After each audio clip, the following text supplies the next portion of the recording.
Rambo Last Blood, or as I like to call it, Rambo 4, First Blood Part 5, Last Blood Part 1. Anyways, it's the 5th movie in the franchise starring Sylvester Stallone. After coming back home to his father's ranch in Arizona, ex-Green Beret John Rambo is now living the quiet life. But when the daughter figure in his life doesn't come back from a trip to Mexico, Rambo has to Rambo all over the place. And it might sound cliche, but this time it really is personal. So the original film, First Blood, was based on a novel and tonally very different from all the sequels.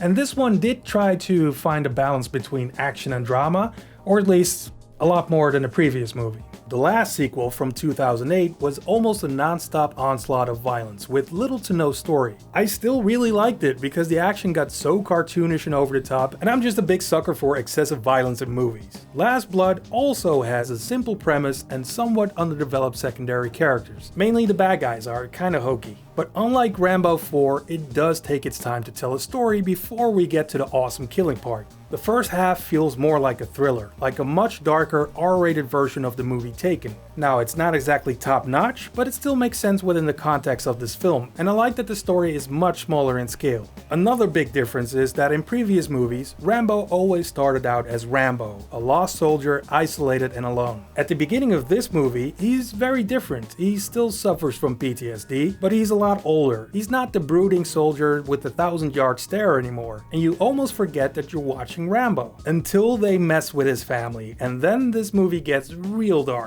If you thought the violence in the last movie was excessive, you haven't seen a pissed off John Rambo yet.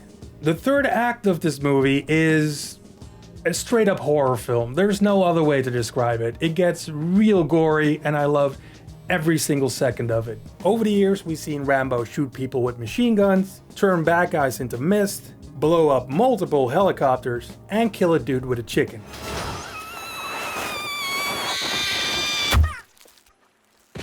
But his behavior was always justified by him being a soldier on a mission. But like I mentioned before, this time it's personal, so he takes the killing part up to 11 and goes full psychopath. The third act is like a horror movie version of Home Alone. The way he kills bad guys in this film is so horrific, you almost start to feel sorry for them. It's so much fun to watch. I haven't seen R-rated violence like this in a long time. And a lot of it is done the old school way, so with practical effects and very little digital blood spatter. It's glorious. Most action movies these days hold back on the practical gory stuff. So this feels like a throwback to the 80s, when kids like me were allowed to watch super violent movies. This is not an exceptionally well-made film, and apart from Stallone and Spanish Winona Ryder, the acting isn't that great.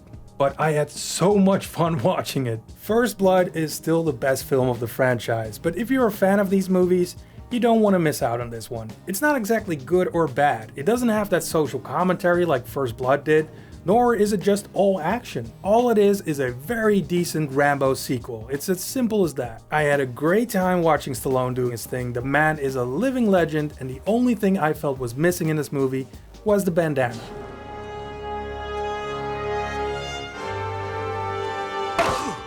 Rambo Last Blood gets 5 out of 6.